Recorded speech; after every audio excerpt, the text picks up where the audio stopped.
Our cover story tonight is about the man leading the global fight against the coronavirus, or the man who should be leading this fight, Tedros Adhanom Ghebreyesus.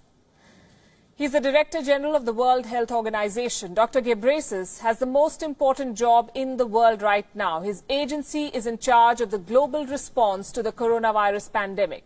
Ideally, it should be the WHO's response that should dominate the news. But it's Dr. Ghebreyesus who is in the headlines, and that too for all the wrong reasons. The Wuhan coronavirus is now a pandemic. It did not have to be.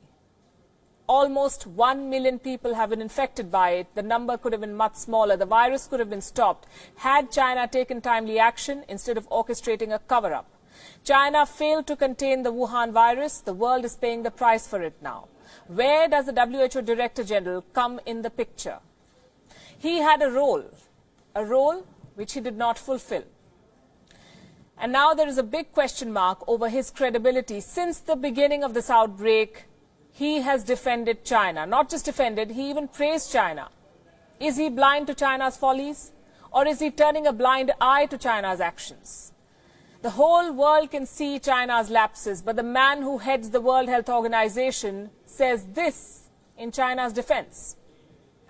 During my visit to Beijing last week, I was so impressed in my meeting with President Xi at his detailed knowledge of the outbreak and for his personal leadership,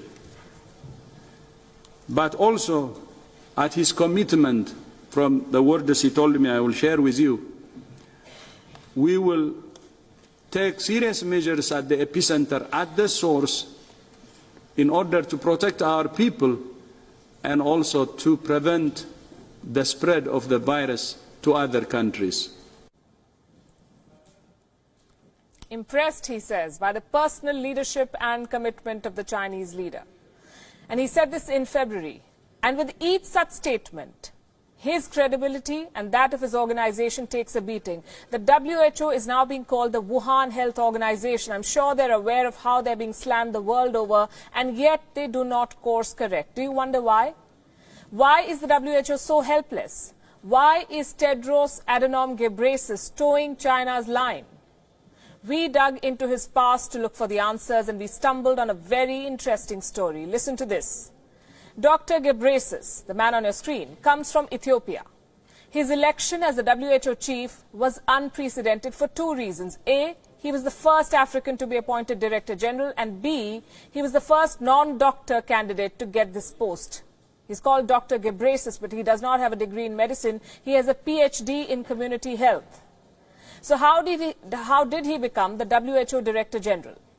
His appointment, in fact, any DG's appointment, is made through an election. And Dr. Ghebreyesus ran a successful campaign to get this job. He had powerful backers, no prizes for guessing who. The Chinese were backing him from the very beginning, and this is a matter of record. Dr. Ghebreyesus' campaign had China's support. Beijing voted in his favor. They even helped him whip the votes. And this is just one part of his link. The second part relates to his previous job. Dr. Ghebreyesus was the health minister of Ethiopia. His record was controversial. Many cited it as a reason why he should not be the chief of the WHO, but China prevailed. So what did he do wrong? Covered an epidemic. Would you believe it? Under him, the Ethiopian Health Ministry was accused of hiding suspected cases of cholera. He's done this in the past. The third part of our story features the First Lady of China. Her name is Peng Liyuan. She is President Xi Jinping's wife and a WHO Goodwill Ambassador. It's a post that she's held for many years. She was appointed under the previous Director General, but she has been working with the current one.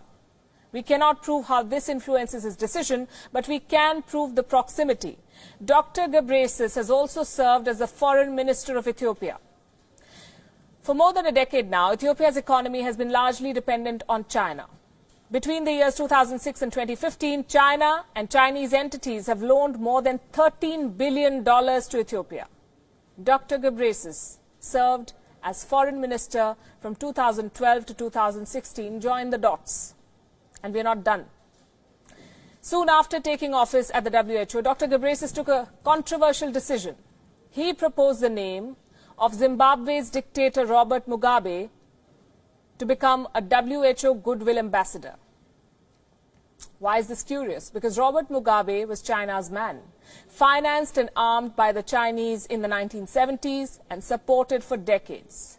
The proposal to make him a WHO Goodwill Ambassador was met with outrage. Dr. Ghebreyesus had to drop the idea. And now once again, he's in the news for hiding an outbreak and making outrageous statements. Is this payback for China's support in 2017? The WHO is yet to acknowledge the evidence against China. Dr. Ghebreyesus now appears daily before the press explaining in detail the increasing number of cases every day and increasingly echoing Beijing's words. The World Health Organization was not always so compromised. When the SARS outbreak happened in 2003, the woman who led the WHO was Dr. Gro Harlem Brundtland. She took a historic decision then. She issued the WHO's first travel advisory in 55 years. It recommended against travel to and from southern China. She called Beijing out. She slammed China for covering up the outbreak, for muzzling whistleblowers, for censoring the media. 13 years on, China is following the same playbook, but this time after installing an ally at the head of the world body.